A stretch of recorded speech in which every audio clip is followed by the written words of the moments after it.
Hi good morning the students, welcome back again to our channel. आप लोगों का बहुत बहुत स्वागत है। आज हम लोग बात करते हैं बेटा class 12 English medium NCERT biology वाले बच्चों के लिए। थोड़ा सा जेन्युइनली अगर हम लोग बात करें आज तो देखिएगा कि ये टॉपिक क्या कहता है और किस तरीके से कहता है, ठीक है ना। Okay, today we are talking about our next topic of chapter number 9 that is plant breeding, ठीक है ना। Till yesterday till last video we have studied about the animal breeding. Okay, last videos तक हम लोगों ने animal breeding के बारे में पढ़ा था। टॉपिक हमारा चैप्टर क्या चल रहा है, strategies for enhancement in food production, ठीक है ना, कि वो स्ट्रेटजीज जो फूड प्रोडक्शन को एनहांसमेंट करने के लिए काम में आती है। आई बात समझ में। अब हमें पता है कि फूड बेटा हम लोगों को एनिमल से ही तो नहीं मिल रहा, प्लांट से भी तो मिल रहा है ना बेटा। इवनली अगर हम लोग बात करें तो प्लांट से हम लोगों को मेन फूड कार्बोहाइड्रेट का मिल रहा है, ठीक है ना। तो प्लांट भी ठीक है, हम लोगों के पास प्लांट है, लेकिन अब देखिएगा धीरे धीरे मैं आप लोगों को बात कर रहा हूँ कि पॉपुलेशन डेंसिटी बेटा डे बाई डे बढ़ती जा रही है। अब पॉपुलेशन बढ़ती जा रही है तो इंडिया का एरिया थोड़ी बढ़ता जा रहा है। कोई देश हमारा रबड़ की तरह हम लोग खींच के थोड़ी बढ़ा रहे हैं उसको, ठीक है ना। एरिया हमारे पास उतना ही है, पॉपुलेशन बढ़ती जा रही है। अब पॉपुलेशन बढ़ती जा रही है तो क्या है कि एग्रीकल्चर लैंड जो रेजिडेंटल लैंड में कन्वर्ट हो रही है, ठीक है ना। यानी खेत जो है, लोग खेतों में प्लॉटिंग कर रहे हैं, मकान बना रहे हैं और खेतों में रहने के लिए जा रहे हैं। सुनिएगा ध्यान से मैं जो कहना चाहता हूँ। इन शॉर्ट जो हमारे पास क्रॉप लैंड थी, जो हमारे पास खेतों की जमीन थी, वो तो डाउन होती जा रही है और हम लोगों के पास रेजिडेंटल लैंड जो है वो क्या है, बढ़ती जा रही है। ऊपर से बारिश भी कम हो रही है। बारिश कम होना मतलब हमारे यहाँ पर हमें पता है कि मानसून के ऊपर डिपेंड करता है सब कुछ, ठीक है ना। बारिश कितनी होती है उसके अनुसार खेती होती है, वो हम लोगों को सबको पता है। लेकिन साइमल्टेनियसली अब हम क्या करें कि फूड जो है प्लांट है हम लोगों के पास, भाई क्रॉप जो है वो उतनी है, लैंड उतनी है। अब लैंड में से क्रॉप लैंड जो कम होती जा रही है, यानी कि खेत कम होते जा रहे हैं। तो हम लोग क्या करें कि कम लैंड के अंदर भी हम लोग अच्छे से ज्यादा मात्रा में क्या करें, फूड ग्रो करें। तो उसके लिए आता है आप लोगों के पास टॉपिक आता है प्लांट ब्रीडिंग। प्लांट ब्रीडिंग मतलब पादपों की प्रजातियां बनाना, पादपों की प्रजातियां बनाना या पादप प्रजनन बोलते हैं, ठीक है ना। तो प्लांट ब्रीडिंग क्या है, it is a technique of manipulation. Manipulation का मतलब होता है बेटा अल्टरेशन, चेंज। टिपिकल वर्ड है, आप लोग पूछ भी सकते हैं सर, कमेंट करके पूछ सकते हैं सर ये इसका वर्ड का मीनिंग क्या होता है, ठीक है ना। मैनिपुलेशन का मतलब तो चेंज लाना, अल्टरेशन लाना ऑफ प्लांट स्पीशीज, प्लांट की स्पीशीज में। अब प्लांट की स्पीशीज के अंदर क्या है भाई, हम लोग वाइल्ड वेराइटीज उगा रहे थे, ठीक है ना पहले। अब वाइल्ड वेराइटीज क्या कर रही है कि ठीक है हमें पहले सफिशिएंट मात्रा में फूड दे रही थी, लेकिन अब क्या है, पॉपुलेशन डे बाई डे बढ़ रही है तो रिक्वायरमेंट बढ़ रही है। अकॉर्डिंग टू रिक्वायरमेंट हम लोगों को ऐसी वेराइटीज जनरेट करनी है जो एक तो टाइम कम ले, एक बीमार कम हो और एक प्रोडक्टिविटी ज्यादा हो, ठीक है ना। तो सुनिएगा, manipulation of plant species in order to create मतलब हमें क्या क्रिएट करना है, क्या बनाना है, किसको बनाने के लिए, डिजायर्ड प्लांट टाइप। आगे ना वही बात, डिजायर्ड प्लांट टाइप मतलब कि हमें तो है डिजायर्ड कैरेक्टर्स लेके आने हैं, आर बेटर सुटेड, जो कि बेटर हो, सुटेड फॉर द कल्टीवेशन, भाई कृषि के लिए बेटर हो, ठीक है ना। गिव बेटर यील्ड, जिसका प्रोडक्टिविटी अच्छी हो, जो क्या है प्रोडक्ट अच्छा दे रहे हो, एंड डिजीज रेजिस्टेंट, और वो क्या है बीमार भी कम हो रहे प्लांट, ठीक है। ऑब्वियसली बात है, अगर प्लांट के अंदर कोई बीमारी नहीं लगेगी तो प्रोडक्शन अपने आप अच्छा होगा। ओके, तो ये क्या कहती है प्लांट ब्रीडिंग है। मतलब मेन एस्पेक्ट क्या है प्लांट ब्रीडिंग का, कि हम लोगों के पास जो वाइल्ड वेराइटीज है उनमें ऐसा मैनिपुलेशन करें, चेंज करें कि जो वाइल्ड वेराइटीज है वो इजीली कल्टीवेट हो जाए, उग जाए। और उगने के बाद ठीक है, उगाना ही हमारे पास हम लोग सीमित नहीं है। समझ में आ रही ना आप लोगों को मेरी बात, कि उगाना ही हम लोग सीमित नहीं है। हम लोग सीमित कहां तक है बेटा, कि उगाने के अलावा हम लोग नॉर्मली उससे क्या लें कि प्रोडक्टिविटी ज्यादा लें, ठीक है ना, और वो बीमार भी कम पड़े। ओके, देन अब नेक्स्ट टॉपिक आता है कि ऑब्जेक्टिव क्या है भाई, किस उद्देश्य को लेकर आप लोग प्लांट ब्रीडिंग करते हो, ठीक है। हालांकि बुक में नहीं दिया हुआ, ये आपके एनसीईआरटी में पैरा दिया हुआ पूरा का पूरा, लेकिन बुक में वैसा नहीं है। देन ऑब्जेक्टिव क्या है कि इंक्रीज एनवायरमेंटल स्ट्रेस। स्ट्रेस का मतलब क्या होता है बेटा, ये सुनिएगा। स्ट्रेस का मतलब आप लोग हार्श एनवायरमेंटल कंडीशन बोल सकते हो। सर हर्ष एक लड़के का नाम है, नहीं है, यहां मैं लड़के की और लड़की की बात नहीं कर रहा हूं। हार्श एनवायरमेंटल कंडीशन मतलब adverse condition. Adverse condition, what do you mean by adverse? Adverse मतलब the condition that are not suitable for the growing of any plant species या ग्रोइंग ऑफ एनी स्पीशीज, ठीक है ना। Adverse condition होती है वो, that means high salinity, salinity होती है बेटा हाई सॉल्ट कंसंट्रेशन, अगर मिट्टी में साल्ट की कंसेंट्रेशन में अप एंड डाउन हो जाए तो भी क्या होगा कि प्लांट ग्रो नहीं कर पाएगा। ड्रॉट होता है बेटा सूखापन, बारिश कम होना, पानी की कमी हो जाना, ठीक है। फ्लड, कई बार कुछ फसलें ऐसी होती है जो एक्सट्रीम वाटर कंडीशन के अंदर भी क्या होती है कि सर्वाइव नहीं कर पाती है, फ्लडिंग कंडीशन। टेम्परेचर की अगर हम लोग बात करें तो तापक्रम, ठीक है, टेम्परेचर की अगर हम लोग बात करें तो क्या है तापक्रम यानी कि तापमान, तो ये भी क्या है इफेक्टिव है। ओके, अब सेकंड है आप लोगों का मेन ऑब्जेक्टिव है रेजिस्टेंस टू पैथोजन। पैथोजन का मतलब क्या होता है बेटा, हम लोगों ने इम्यूनिटी में पढ़ लिया है कि पैथोजन होता है डिजीज कॉजिंग माइक्रोब्स।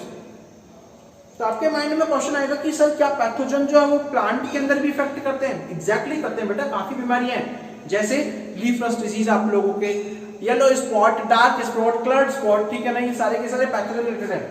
अब पैथोजन में कौन कौन से बेटा वायरस बॉर्न डिजीज है? वायरस का एग्जांपल बताओ, TMV tobacco mosaic virus, agrobacterium आता है इसके अंदर। ओके, देन आता है आप लोगों का फंजाई, बैक्टीरिया, ये पैथोजन है, इसके अगेंस्ट भी रेजिस्टेंस हम लोगों को क्रिएट करनी है कि ऐसी किस्में बनानी है जिसके ऊपर रेजिस्टेंस का मतलब प्रतिरोधक क्षमता, ऐसी किस्में बनानी है हम लोगों को जो इसके ऊपर इफेक्ट ना करे, right. Second third thing is that insect increase the tolerance to insect and pest. अच्छा, इंसेक्ट का मतलब क्या है, मैं नॉर्मली बात करूं, हमारे यहाँ पर क्या है कि कंप्लीटली जो क्रॉप फील्ड है, ठीक है ना, किसी भी क्रॉप फील्ड में बेटा 90% जो आपकी क्रॉप है उस 90% क्रॉप को बेटा हार्मफुल इफेक्ट शो करता है इंसेक्ट, राइट, कीड़े लग जाते हैं। अब हमें प्लांट ब्रीडिंग के थ्रू क्या करना है कि ऐसी किस्में, ऐसी ब्रीड्स बनानी है that have the resistancy power against the insect. Exactly are you well known that what I am saying कि इंसेक्ट रेजिस्टेंस का मतलब क्या है कि we have to create a varieties that have the ability to resistance against the insect and pest. Pest का मतलब is directly insect, paste का मतलब आता है आप लोगों का पेस्टिसाइड्स, यानी वो केमिकल्स, वो पेस्टिसाइड्स जो आप लोग यूज कर रहे हो किसमें, क्रॉप फील्ड के अंदर, to for get rid from the pest, ठीक है। इंसेक्ट से आप लोग छुटकारा पाने के लिए जो चीजें यूज कर रहे हो उसके अंदर क्या आता है आप लोगों का पेस्टिसाइड्स, ठीक है। फिर आता है आप लोगों का high yield and improve quality of food crops. High yield का मतलब क्या होता है, लास्ट ऑब्जेक्टिव है, क्योंकि हम लोगों ने 3 मेजर ऑब्जेक्टिव पढ़ लिए, आई बात समझ में बेटा डायरेक्टली, यानी कि ये सारे अगर ऑब्जेक्टिव आपके क्लियर हो जाते हैं प्लांट ब्रीडिंग के अंदर, that means it will simultaneously go forward to the high yield, यानी कि प्रोडक्टिविटी को बढ़ाना। अब प्रोडक्टिविटी कैसे बढ़ेगी भाई, उसकी क्वालिटी बढ़ेगी। क्वालिटी इन केस की जब उसके अंदर ये सारे के सारे कैरेक्टर्स आ जाएंगे बेटा जो हमने प्रीवियसली डिस्कस किए हैं, ठीक है ना, देन क्या होगा कि प्लांट की अपने आप क्वालिटी इंप्रूव हो जाएगी। क्वालिटी इंप्रूव हो जाएगी, quality will directly proportional to the yield, ठीक है ना, या फिर प्रोडक्टिविटी की क्वालिटी जो है किसी भी क्रॉप की वो डायरेक्टली प्रोपोर्शनल होती है बेटा, इनके अंदर रिलेशन होता है क्वालिटी यील्ड, यानी अगर क्वालिटी अच्छी होगी तो अपने आप यील्ड अच्छा होगा। क्वालिटी इन केस की अगर उसके पास में स्ट्रेस वगैरह के अगेंस्ट टॉलरेंसी पावर होगी, ठीक है ना, तो अपने आप साइमल्टेनियसली वो जो क्रॉप फील्ड है वो क्या करेगी, प्रोडक्टिविटी अच्छा देगी। ओके, देन आता है आप लोगों के पास मेथोडोलॉजी। याद रखिएगा इंपॉर्टेंट थिंग है मेथोडोलॉजी के अंदर क्या आता है। सबसे पहले इसमें कन्वेंशनल टेक्निक्स है। अब सुनिएगा, कन्वेंशनल टेक्निक्स का अगर हम लोग बात करेंगे, अभी नेक्स्ट वीडियो के अंदर हम लोग बात करेंगे, क्योंकि दोनों टेक्निक मैं आपको बताऊंगा, कन्वेंशनल क्या होती है, म्यूटेशनल टेक्निक क्या होती है, राइट। नॉर्मली हम लोग बात करें तो कन्वेंशनल टेक्निक बेटा मेंडलिज्म के ऊपर डिपेंडेबल थी, ठीक है। कन्वेंशनल टेक्निक जो है वो किसके ऊपर डिपेंडेबल थी, मेंडलिज्म के अंदर। मेंडल ने क्या किया था, अगर मैं आप लोगों को बता दूं, हालांकि सब आप लोग जानते होंगे कि मेंडल ने क्या किया, 2 प्लांट थी उनको क्रॉस हाइब्रिडाइज करा दिया, ठीक है ना, उनके पॉलन और पिस्टल को हाइब्रिडाइज करा के नए प्लांट का जनरेशन कर दिया। तो कन्वेंशनल टेक्निक जो थी वो आप लोगों के हाइब्रिडाइजेशन के ऊपर ही थी, बट म्यूटेशनल के अंदर फिर वो जीन में म्यूटेशंस लेके आए, वो चेंजेस लेके आए। तो हम लोग नेक्स्ट वीडियो के अंदर दोनों पढ़ेंगे। अभी के जनरल मेथोडोलॉजी की बात कर रहे हैं कि जनरल मेथड्स हम लोगों को कौन कौन से एप्लीकेबल होते हैं हम लोगों के लिए प्लांट ब्रीडिंग के केस के अंदर। तो सबसे पहला आता है कलेक्शन ऑफ वेरिएबिलिटी। वेरिएबिलिटी का मतलब होता है विभिन्नता। बेटा सुनिएगा, वर्ड को आप लोग समझिएगा, अपने आप क्लियर हो जाएगा। And collection of germ plasm या फिर जर्म प्लाज्म का कलेक्शन। अच्छा, जर्म प्लाज्म क्या होता है बेटा कि अब हमें पता है कि सपोज दैट मैं व्हीट की वैरायटी लेता हूं, गेहूं की दुनिया भर की वैरायटीज है, ठीक है ना, एक तो वैरायटी है नहीं, तो वो क्या है कि उसके अलग अलग जीन्स को कलेक्ट करना, ठीक है ना, वो क्या कहलाता है, जर्म प्लाज्म। जैसे अगर हम लोग मैंगो की बात करें, ठीक है, नॉर्मली मैंगो का सीजन चल रहा है, तो मैंगो की अगर हम लोग बात करें तो मैंगो की कितनी वैरायटी है, ठीक है, मैंगो की आप लोगों के केसर कैरी, ठीक है ना, ये आप लोगों के दशहरी, सफेदा, तोतापुरी वगैरह दुनिया भर की वैरायटी है। यानी ये क्या करें कि आप लोग अलग अलग वैरायटीज जो है उनके जर्म्स, प्लाज्मा, उसके एलील्स को क्या करें हम लोग कलेक्ट करें। तो सुनिएगा क्या कह रहे हैं, germ plasm is sum total मतलब ओवरऑल, ठीक है ना, of all the alleles. Alleles क्या होते हैं बेटा, ट्रेट होते हैं, कैरेक्टर्स होते हैं जो जीन के ऊपर प्रेजेंट है, प्रेजेंट इन ए क्रॉप, जो एक क्रॉप वैरायटी। अब एक फसल की बात करें बेटा, मैंने अभी बताया भाई आम की कई वैरायटी है, ठीक है, आप लोगों के एप्पल्स की कई वैरायटी है, आप लोगों के अगर हम लोग बात करें व्हीट की कई वैरायटी है, राइस की कई वैरायटी है। तो ये क्या करें कि एक क्रॉप के अंदर एंड इट्स रिलेटेड स्पीशीज और उससे रिलेटेड स्पीशीज जो है एंटायर कलेक्शन, ठीक है, हमें क्या करना है कि उन जीन्स को और एलील्स को कलेक्ट करना है जो सारे प्लांट स्पीशीज के अंदर क्या है कलेक्टेड है, ठीक है ना। Entire collection of plant seed having all the diverse allele for all genes in a given crop is called germplasm collection। मैं वही बताया कि एक क्रॉप के लिए अलग अलग कितने अलील होते हैं, कितनी उसकी वैरायटीज हो सकती हैं, उन वैरायटीज का कलेक्शन करना क्या कहलाता है, जर्मप्लाज्म कलेक्शन कहलाता है। ओके, देन आता है आप लोगों का second, evaluation of selected parent. भाई इवैल्यूएट करना मतलब क्या होता है कि अब जो हम लोगों ने जर्मप्लाज्म इवैल्यूएट किया तो उसको आप लोग क्या करोगे, आइडेंटिफाई करोगे, यानी कि उसको सेलेक्ट करोगे। सेलेक्ट किस बेस के ऊपर करेंगे भाई, डिजीज रेजिस्टेंट तो नहीं है वो, ठीक है ना, डिजीज तो नहीं हो रही है, तो वो डिजीज टॉलरेबल वगैरह और उसकी यील्ड के ऊपर हम लोग टोटली क्या करेंगे, उसको इवैल्यूएट करेंगे।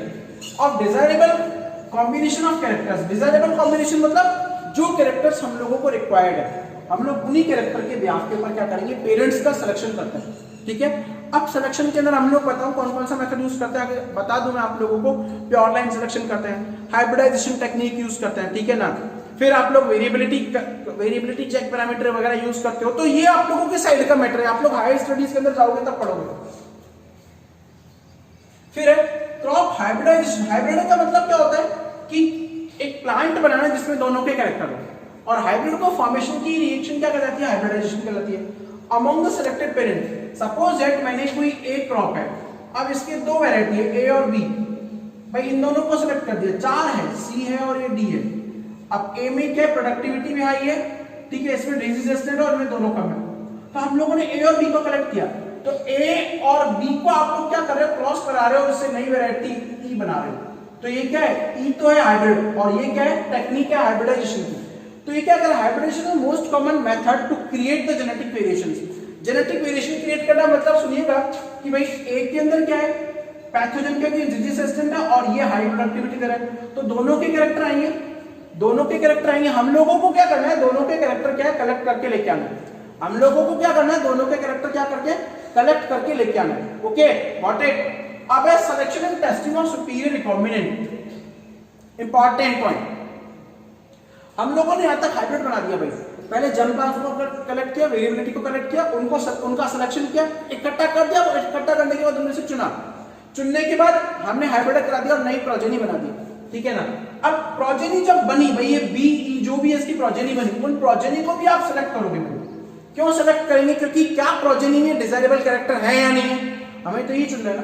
तो this practice comprises selection among the progeny of the hybrid plant that have the desirable characters. देखो आगे ना वही कि हमें तो प्रोजेनी हम लोगों ने जो हाइब्रिड बनाई है भाई, जितनी हाइब्रिड प्रोजेनी बनी है, चाहे वो 10 बने हो, चाहे 15 बने हो, चाहे 20 बने हो, चाहे 50 बने हो, चाहे 100 बने हो, सो फॉर जितने बने हो, कोई मतलब नहीं। हमें तो केवल उनका सिलेक्शन करना है जिनके पास डिजायरेबल कैरेक्टर्स हैं, यानी कि जिस ऑब्जेक्टिव के लिए हम लोग प्रोटोकॉल करा रहे हैं, प्रैक्टिकल करा रहे हैं, हमें उस ऑब्जेक्टिव को नहीं भूलना है बेटा। ओके, फिर आता है टेस्टिंग एंड रिलीज। अब ये देखिएगा लास्ट टॉपिक, ठीक है। हम लोगों ने सेलेक्ट कर लिया भाई चुन लिया किसी भी प्रोजेनी को, 10 बनी थी, 10 में से कोई भी 2 चुन ली। अब उन दोनों को क्या करेंगे आप लोग, टेस्ट करोगे, रिलीज करोगे, कमर्शियलाइजेशन का मतलब होता है मार्केट में बेचना, मार्केट सेलिंग, ठीक है ना। तो अभी क्या है, देखो newly selected lines are evaluated for the yield. अब जो आप लोगों ने लाइंस, ठीक है, हम लोगों के पास डिजायरेबल कैरेक्टर्स आ गए, अब हम उसको उत्पादन को चेक करते हैं भाई, उसमें उत्पादन वो कितना दे रहा है, what it and other agronomic sorry ये एक सी लिख दिया मैंने, एग्रोनॉमिक ट्रेट मतलब वो ट्रेट जो आप लोगों के काम के हैं, ऑफ क्वालिटी। अब भाई किस कौन से क्वालिटी है, डिजीज रेजिस्टेंट है, मेन तो यही है, यील्ड के साथ साथ हम लोगों को यही है, ठीक है ना। अब हम लोग उसको चुनेंगे कि हमारे पास ये कैरेक्टर आए नहीं है और उनको टेस्ट करेंगे, यानी कि उनको अलग अलग जगह उगाएंगे। ठीक है, अब यहाँ पर तो क्या आप लोग उनको लैब में उगा रहे हो, कंट्रोल कंडीशन में उगा रहे हो कि भाई टेम्परेचर भी आप कंट्रोल अमाउंट में, ह्यूमिडिटी भी दे रहे हो और आप लोग क्या दे रहे हो, पानी भी दे रहे हो। लेकिन जैसे इवोल्यूशन हुआ, चेक किया रिसर्च फील्ड के अंदर, आगे ना रिसर्च फील्ड लैब कंडीशन में जैसे आप लोगों ने इवोल्यूशन किया तो मटेरियल को देन उसको आप लोग ट्रांसफर कर दोगे फार्मर की फील्ड के अंदर। ठीक है, आप लोग उसे फार्मर फील्ड के अंदर की जो नॉर्मल नेचुरल हैबिटेट है उसके अंदर हम लोग ट्रांसफर करेंगे और वहां चेक करेंगे ऑलमोस्ट सारे क्लाइमेटिक जोन। भाई हमारे यहाँ पे मिलनी 3 होते हैं, सर्दी गर्मी बरसात, तो तीनों क्लाइमेटिक जोन में हम लोग उसको टेस्ट करेंगे भाई कौन से क्लाइमेटिक जोन में वो अच्छा हो रहा है, और हर एक एरिया में करेंगे। ठीक है ना, और जैसे ही उसके पॉजिटिव रिजल्ट आते हैं देन आप लोग उसको क्या कर दोगे, मार्केट में सेल आउट कर दोगे। Okay, thank you.